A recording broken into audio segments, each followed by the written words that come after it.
and welcome to Kopi Time with Taimur Baig, a podcast series from DBS Asia Central here in Singapore, where we look at all matters impacting markets and economies.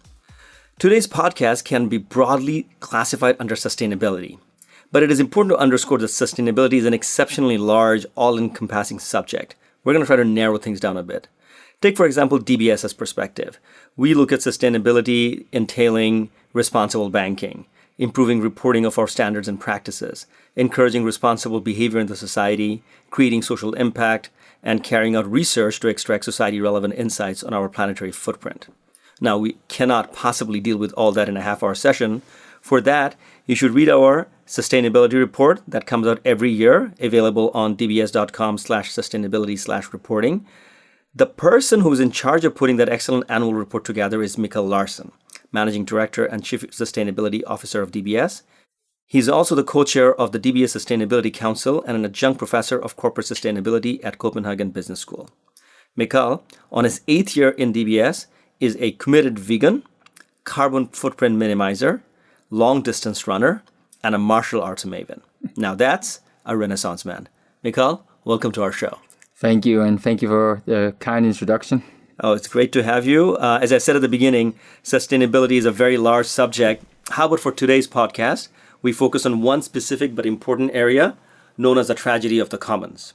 And you're right, I did sort of look up the general definition on Wikipedia, and it sort of references to this British economist from the 1830s, William Lloyd, who used a hypothetical example of the effects of unregulated grazing on common land, where you go and utilize that land, take advantage of it, but since it's not yours, you don't really care about the upkeep. And somehow or the other, that issue has gotten conflated or attached to the climate change debate. Why do I do it? What's the point of doing anything by myself when others are not doing it? At the individual level, at the national level. So, Mikkel, help us unpack that. Tell us why this is relevant in the context of climate change and, in particular, environmental sustainability. Well, thank you. It is indeed a very, very important point. I think for the time being, actually, tragedy of the common is almost entirely been attached to climate change. Right. But the reality is that it's a problem that existed far, far before climate change was ever talked about. But it's basically a hoarding mentality, right? With this latest COVID crisis, everybody wants toilet paper, right? It's good for me, but if we all do it, we realize it's not good for the society. Same thing happens with vaccines. It happens with data. In the context of climate change, the issue is really that my ability to let me put it differently. Climate change is a global problem, which means that every little bit of carbon emission, whether I do it, you do it, or somebody at the other side of the world do it, it all adds up. Every one of us feel, whether we're a corporate, whether we're an individual or a government, that my contribution is always only going to be marginal. So why should I give up my comfortable lifestyle? Why should I give up economic progress for the benefit of the globe? It must be someone else's problem, hence the tragedy of the common. Reality is that the science tells us that, yes, we might face this problem, but if we don't get to resolve it in a very short period of time, we are all going to be worse for it. And that's why it's a tragedy. It's a tragedy for two reasons. It's a tragedy because the effects of climate change will be very severe. But it's also a tragedy because we actually have the means to solve these things if we just had the political will, the individual will. So it's super important to take action, but we don't. Yes. And I'm sure there are a lot of people who are keen to get action done on the climate change level, would love for us to be a little more proactive, and somehow or the other, we're not. So why aren't we not? I mean, are we just lazy? Are there psychological aspects, societal aspects? What's going on? What's holding us back? Yeah, I think it's a many things into one. So clearly on the purely human psychological aspect, it's this thing about, I really want to help, but I have 100 million things that are priority near term, right? If I have to sacrifice my holiday, if I have to sacrifice my car, if I have to sacrifice any of these things, economic progress, it's not really what I want to do. And at a country level, it's the same thing. There's a lot of countries, so that there is a east-wide, west divide, or countries that are developed versus emergent. And the view is often that, hey, you in the developed countries got rich on fossil fuels and all these changes that created the situation we're in now. Why should we not be allowed to do the same thing? So we can all see the problem, but it's not convenient. It's not my responsibility.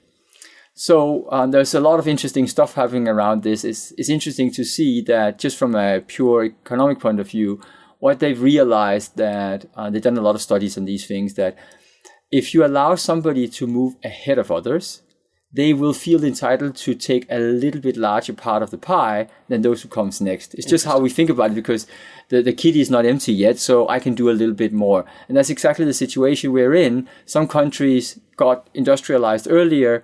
They didn't really feel the constraint and they took a little bit more. Now that we're all in this boat together, it's kind of hard to say that who should be doing the margin part. Right. And I suppose there's also that whole scale issue that China is not as developed as the Western countries, but it's a very large country. Yes. And therefore they do emit a lot of pollution. In fact, arguably they're the largest polluter in the world on an aggregate basis, but not on a per capita basis. Exactly. So again, whose responsibility is it? Is it China more responsible, or the countries with higher per capita emission more irresponsible? And I think that at some point in time, we have to move on from that debate, because I think we can all see that, and we can have 20 different measures on which we try to figure out who should take the brother's part. But I think there's increasingly a realization that it is got to be everybody. It's just saying it's someone else's problem entirely just won't cut it anymore. And there's many ways we can talk about how you can incentivize such a behavior at a country level, corporate level, or individual level. Is the way we think about development, by and large, is also responsible for creating the tragedy of commons? Yeah, I mean, I think you'd have to admit that it is, right? I mean, the reason why I'm concerned about climate change is actually not in itself climate change. It is just the latest crisis, right? So because economic progress has been built on buying more tangible things, even if we escape this crisis, there's going to be another one waiting for us. Then it's biodiversity, then it's land use, right? Then it's water depletion. So it is built in the way we consume today. And there's been talking a lot about this, and you probably know this better than me, about this absolute decoupling, where you can actually grow without actually having to consume more, but hasn't really been proven to happen. Right. You can have relative decoupling, where you can consume more and relatively you're not emitting so much carbon. But the problem is that with all these many people coming into wealth, or at least relative wealth, getting out of poverty, if they're going to have just half the living standard that you and I have, it's going to happen a physical impact on the environment. That's right. Like if every single Chinese consumer tomorrow were to have the aspiration to drive 2 cars and own a large home like the Americans do, at least the middle-class Americans do, I mean, it'll have a seismic impact on global environmental footprint. But if I may, it's actually even much worse than that, because we tend to paint it in that picture. If everybody, and then we could say, but I'm not like that. I don't have that much. But we have to realize that the carbon budget, which is effectively what we're talking about here, if we just divide it by per capita, eventually we have to get to 1.6 ton. Now, take any country in the world, and they're somewhere between, if they're just developed, 8, 10, 12. If you fly a bit, you'd easily be double that, right? So if you start to look to get below that level, because only countries who are really underdeveloped are under that level, we're not talking about owning 2 cars or having a lot of frivolous stuff in your and my mind. We're talking about living completely, radically differently. Now, I'm always worried about telling people that, because if you do, it becomes a doomsday scenario and there's nothing we can do, might as well give up and go home. But truth of the matter is, to live below 1.6 tons, you cannot have almost anything. You cannot fly anymore, right? You cannot have a long distance driving to work. You gotta skip most of your aircon. There's so many things you have to do to get to that, right? And it sounds daunting. Have you measured your carbon footprint? Of course I have. Is it above 1.6? It is. Despite the fact that you barely travel and you're a vegan and you don't own property or cars? Yes, because the reason for that is I do go up. And if you really want to be really scientific about this, wherever I go here today when we're recording this, right, the reason why we have to keep the light on here is because you and I are here. Otherwise, this wouldn't be on. So when you try to figure these things out, or if you casually go to a restaurant or, God forbid, go to the movies where the aircon is on. All these behaviors may not seem like a big deal, but those are the reasons why you get pushed over immediately. The reason is that society today in a cosmopolitan city like Singapore, unless you live on the street, I'm sad to say, it's really, really, really hard. And that tells you that part of the solution have to be R&D, but it does not tell you that therefore you and I are scot-free and we can therefore say we just can't do anything. Somebody else has to deal with it. I think that, and you and I have actually written an op-ed on this issue, that one of the reasons why people do also get a little bit lackadaisical is by way of frustration, which is that, well, it's just way too late for climate mitigation. Nothing I do is going to work. Mikkel just told me that even he can have 1.6 tons of carbon emission. And also it's very costly. It'll cost me my day-to-day livelihood, the way I live. I don't want to change so much. And nations will have to spend so much money to decarbonize. So what do you say to those groups of people? So I think it is a fair point to make. And I think the worst thing you can do is dismiss it out of hand, because that just creates divides between people. I do think, though, that if you take that attitude to the extreme, we're going to end up being too late to resolve this problem. So every little thing matters. We have a common budget to do these things, and everything we do will be of help to the long term. So basically what you're doing by changing your habits is you're buying time for new developments and innovation to solve some of the macro issue. But if you wait for them to happen, first of all, we don't know if they're going to be created. Many of them are there today, but they're not all there. And therefore, everybody has to give their bit to it, right? So that's a very pragmatic way of looking at it, that even if you believe that you alone cannot make a difference, but the collective will, and if the collective does not, then no matter how much technology we have, yes, exactly right. We can always find our own tragedies, right? So this is, I guess, where the golden rule comes in, the one we all want to live by. Would you want everybody else to live the way you do, right? And knowing that if we all did what you did, we would end up with this tragedy. And if you can look yourself in the mirror and say, yeah, I want everybody to live like me, then you're probably in a good place, right? We're not asking people to be ascetic about their life. We're just saying that there are things you can do which are easy, and then there's some that's a lot harder to do, right? So at the individual level, one can get a sense of, what their carbon footprint are. One can sort of think through these logics about, why giving up on too costly, too late type of a trap is a dangerous one, and people can motivate themselves. They can read and they can become aware. Tell us a little bit about at the corporate level. Are companies trying to address tragedy of the commons? At the policy level, what are you seeing? So in those two areas, if you can shed some light. Right. So what is happening at this point in time is there's a bit of carrot and a bit of stick. And I think you need both. So companies are reacting in a big way. So there are certain industries which obviously emit a lot more than everybody else. And I think it'll be beyond this podcast to talk about, is that a fair way of allocating the blame? For example, a lot of the tragedy of the common is around, if you take airlines, for example, right? Who is to be blamed? Is it the airline because they're offering the service, or is it me because I'm taking the trip?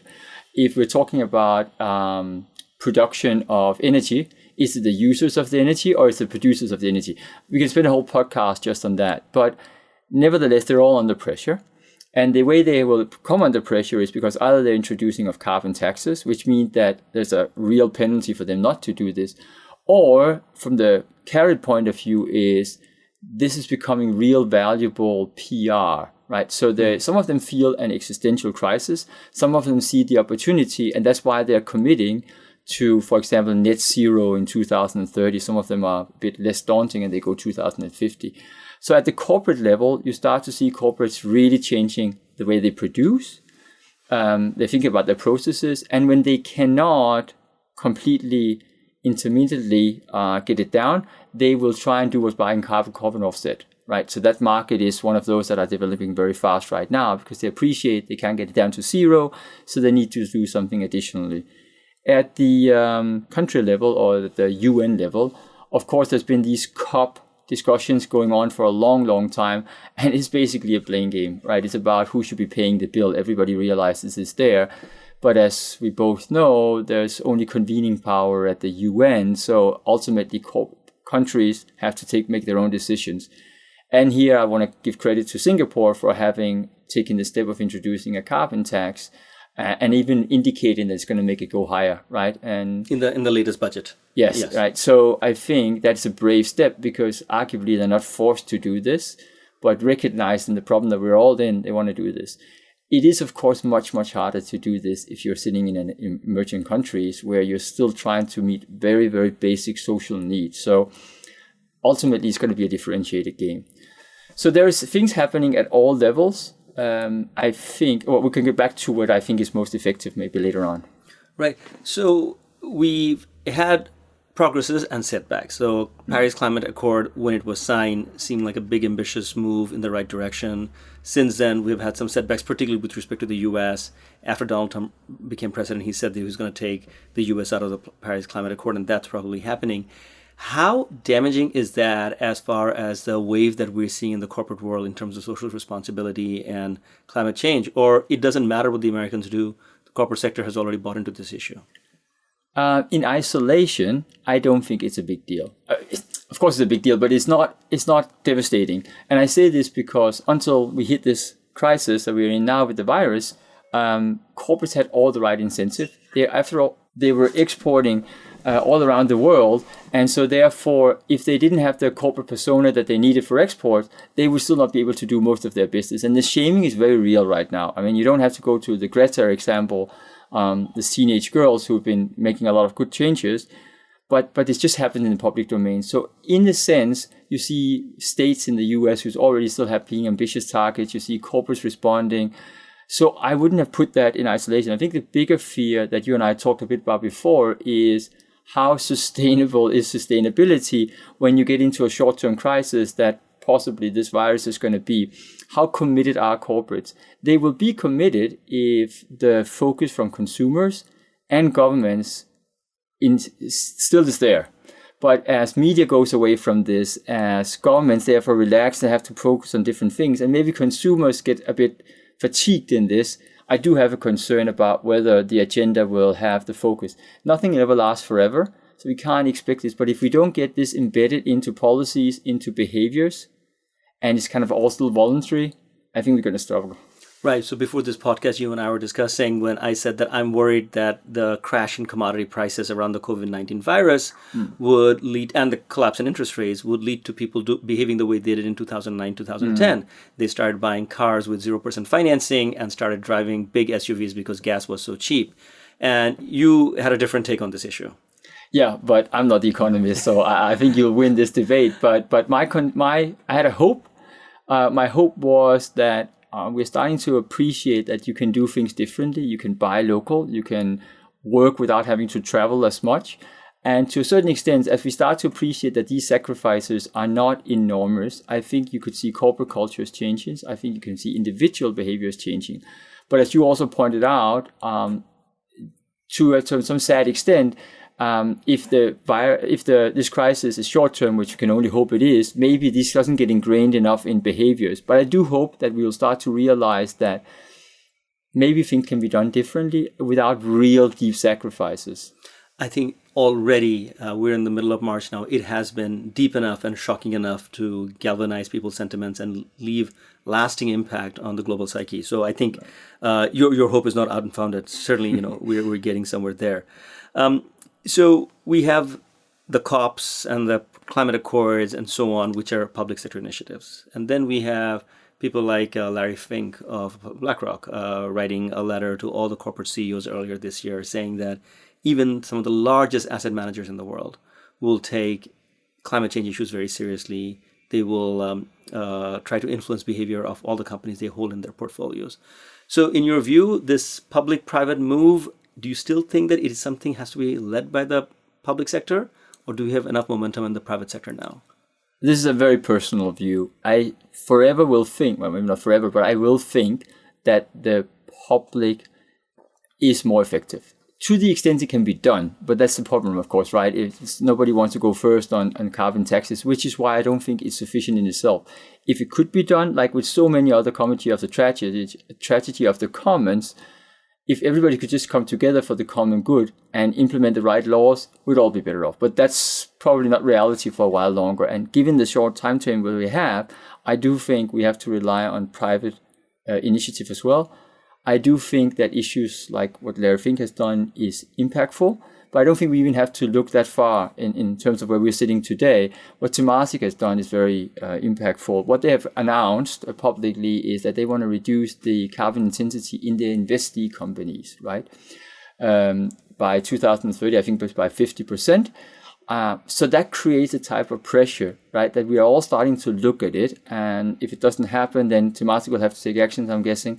But nevertheless, it's that type of pressure that comes from investors that will make it really tangible from investee companies. Right. So investor in private assets, but public sector investor at the end of the day. Temasek being Singapore's sovereign wealth fund. We've seen this from the Norwegians as well, and so on. So yes, impact private behavior, but through public sector initiatives, whether it is investment guidelines or taxes and quotas and so on. Yeah, but I also think that the whole thing about there's risk and there's opportunities, right? And so to a certain extent, some companies, if you're in fossil fuels, you probably feel under real existential threat, right? Just because the economy starts to favor renewable energy, right, but also because nobody really wants that anymore, right?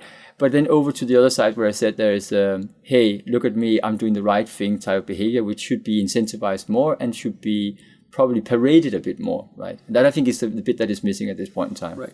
So Mikkel, I keep on talking about public sector, private sector, and keep on going back and forth about it. And the reason I do that is because one of the potential solutions I've heard about as far as the tragedy of the commons is a real libertarian solution, which is privatize everything, have property rights well defined for everything, and then there are no common properties, and therefore people will take care of it more. Where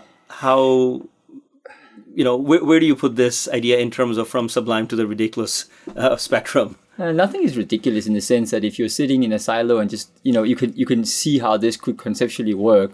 And this is probably reflecting my own political view. I'm probably not a full-blown libertarian. I'm pretty sure you're not. So I would have, I'm Danish after all. I would have serious concerns about it. But if we start to think about what it is we're privatizing, so the whole carbon emission is about two things. The emission part and the absorption part, what we call sequestering, right? The emission is fully private, right? It's you and me who admit, it's corporate who admits. There's nothing much more we can privatize there. What we could privatize would be the absorption. So that would be, we start to privatize oceans, forest. Now, I think at one level, it is every single study that I've ever seen shows that you do need to have some stake for those who are impacted. For example, if you say, let's protect this piece of forest, but those who actually live off it have no stake in it, then it's doomed to fail because they'll still go and log that forest. So from that point of view, I think stake or privatization makes a lot of sense. But what I'm concerned about if you anchor that in a corporate level, the reason being that you have to think about climate change impacts everybody. So if your idea of privatization is that everybody will take a concern if they own part of it, you need the entire world to own every single asset. Really hard stuff, right? And so, but my even more fundamental concern is that, and this is again a personal view, climate change is today's crisis. Let's imagine we get over that, right? Does that mean we can then, and let's imagine we find technology that becomes zero carbon, we don't need the forest anymore. Does that mean that it becomes zero value in a libertarian type of market economy? Then the next one will be, well, what is the cost of not having biodiversity, right? I don't care about the animals. I don't care about but that has real economic knock-ons. And then if you survive that, so it goes, right? It's about, at the end of the day, if everything has to have a value that can be dollarized, and I appreciate the need for some of that, then I think some of the secondary beautiful effects of keeping clean oceans, clean forests, is just never going to get the price that it deserves, right?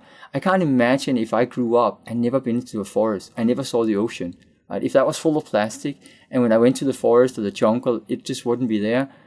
And sorry, forgive me if you don't like this anecdote, but in my own personal mind, think about everything in your childhood. Think about everything in your children, right?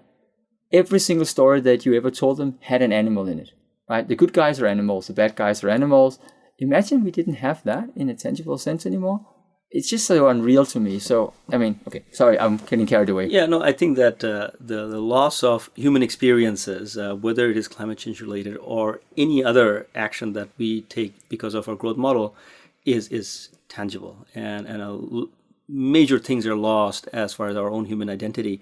But I suppose beyond the issue of just private property, I think what that argument misses out on is that if I'm setting my jungle on fire, okay, I care about my property and fine, it's going to create, room for agriculture for next season. Right. But I don't really care about the haze that I'm creating 200, 300, 400 miles down the road. And no amount of property rights is going to fix that. Correct. Unless we actually have haze-related taxation and haze-related restriction. Right, I fully agree. So, Mikkel, you have to give us some examples where the tragedy of the commons is being addressed in an encouraging manner, but you can't just get away with that. Tell us also areas where we're not making progress, where the tragedy of commons is very well entrenched. Okay, so I'm going to give you a theoretical one, a semi-theoretical, and then that's one that's very specific to climate change, because you can't have this kind of podcast here without talking about Elinor Ostrom. So right. Elinor Ostrom was that Nobel Prize winning, I think 2008 or 9, which really said we can debunk this idea. If you have the right incentive and the right type of setup, you can actually overcome them.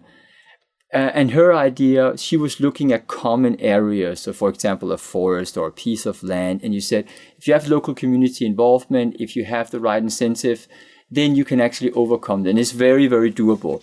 And it's true. And I think we could learn a lot from her.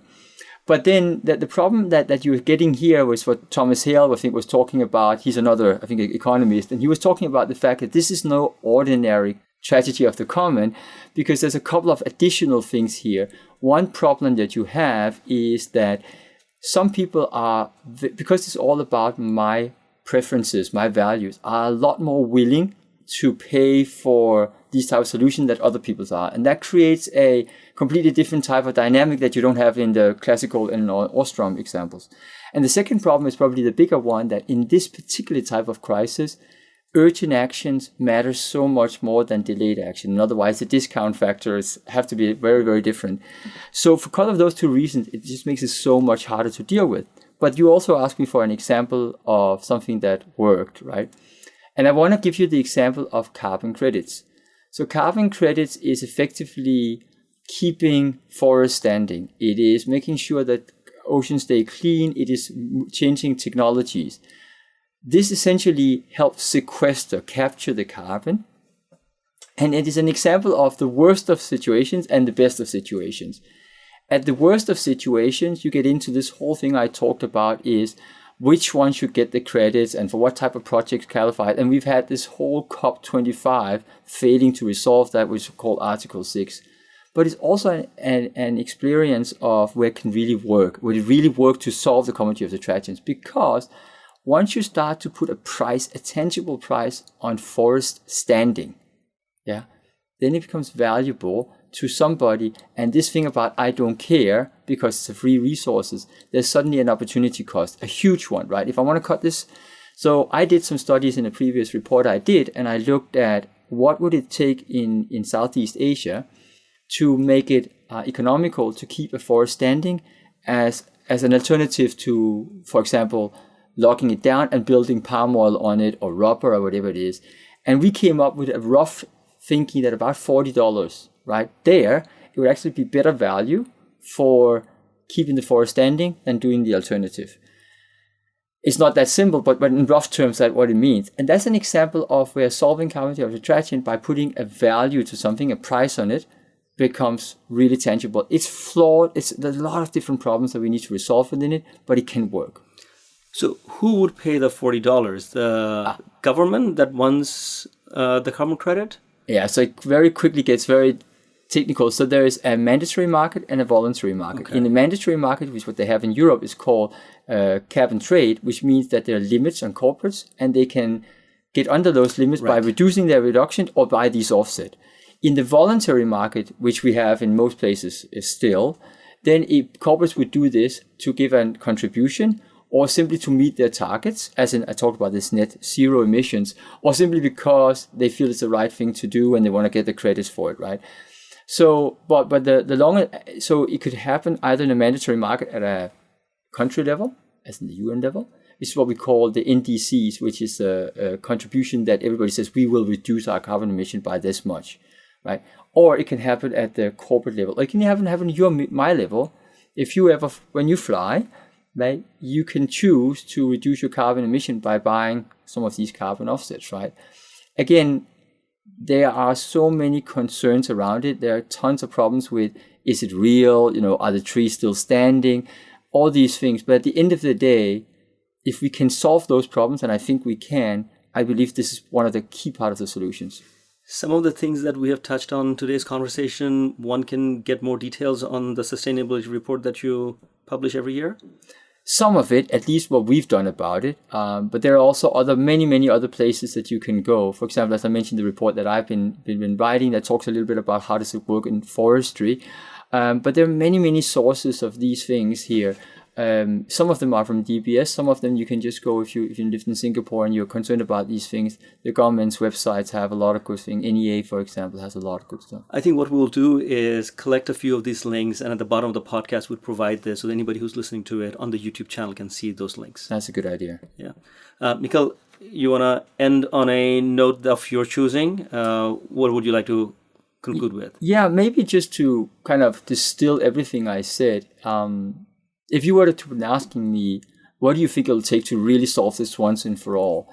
My answer obviously is I don't know. Otherwise, I would be doing another job. But my answer would also be it takes many things. Ideally, we would have legislation, but I think it is not going to happen at the pace we want to. Ideally, we would want R&D to just solve the problem for us, and it may, but we don't know. So therefore, the thing that I feel we need more of is the making us proud that we're doing these things. I think if you had asked me the question around how do we resolve this climate change problem once and for all, I would have told you that I obviously don't have the full answer, but also that there are many parts of elements to this solution. One is legislation, but I fear that it is too little too late. There's the innovation part of it, which has to be a big part. But again, we don't know. No. Many of the solutions are there, but there are still more that need to come to really make it practical. But then I think what we really need to do is we need to change our behaviors. We need to get it into our DNA. And I say that at a corporate level, at a customer level. In the same way as this virus has made us very conscious of having to wash our hands and change things, if we get to a situation where it's just bad ethics to do some of these things, right? Then it will be like anything else. Of course, I will brush my teeth in the morning. I need to be able to get to that level. Now, that's not easy, but I think part of what we're missing really here is to call out some of these good that genuinely makes a change. There are many people who say they're making a change, but reality is that only through that type of change will we really get it in. Because my concern is if we don't get it, like really get it, then as I said, we're going from one crisis to the next crisis. We solve this one with technology, then we'll move on to the next one. So I think that's the only long term, but it's obviously not easy. Right. I think it's quite easy to be cynical, but when we look at the track record over the last few years, particularly with respect to consciousness among the global youth, I think we have to be encouraged and we have to be hopeful. I agree. Mikkel Larsen, thank you very much for your time. This is not your last time here. We have to come back and go over various other aspects of climate change and sustainability through this podcast, but a great start.